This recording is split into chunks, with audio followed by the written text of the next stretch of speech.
Hello, I'm Harry Pettit, reporting for The Sun from a cider bar in Bristol, where amateur engineers from across the southwest are battling it out to become the city's miniature robot champions.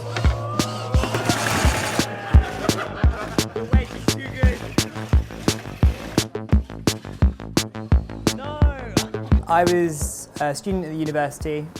We were running a society for engineering, and we were looking for a way to offer a social for the students while offering something that was sort of a practical skill and kind of entertaining as well. We were reminiscing about, childhood TV shows that we loved, and we realised that Robot Wars was still not just a TV show but a hobby, and that people were building them at much smaller and cheaper sizes.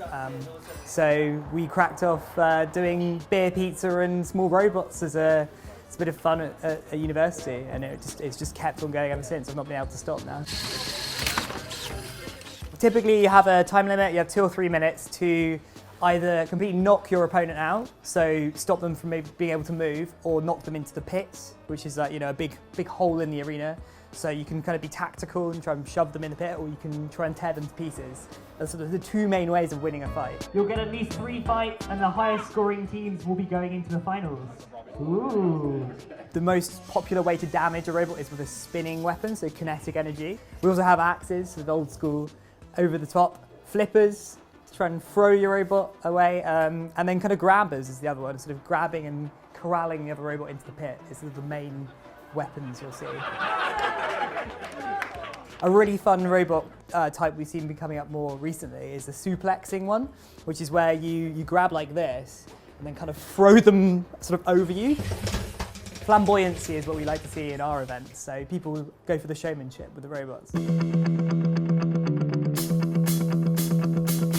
This is Slap. It's using a fish slice and some big wheels, and as the name suggests, it slaps. So it deteriorated slowly over the years into its current form. It used to be a serious robot and it's now fish slice. So this is my robot Stronghold. It's just a two-wheel drive machine, but it uses this claw here to basically get under opponents and then grapple them. And then this is Wensleydale, which is a flipper. Same thing with Jungle Man. He's a flipper, but he's going to have to go back to the drawing board at the moment, so he won't be competing. But this one will be. He's basically a generic Rambot with a lot of personality to him.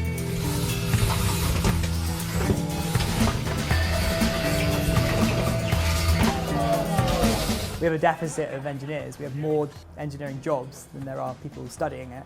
So we think things like robot combat are a really good way to give people that taste for engineering and problem solving. One of my friends got really into robot building recently, and one of the companies came to our event last month, and he just started chatting to them, showed off his robots, and they hired him on the spot, and he got a job in an engineering firm. He'd never done that kind of stuff before. People go into the interviews with their robots and here's something I built, and they're like, okay, you can prove that you have these skills and you've also made something and finished it and it works, it does something.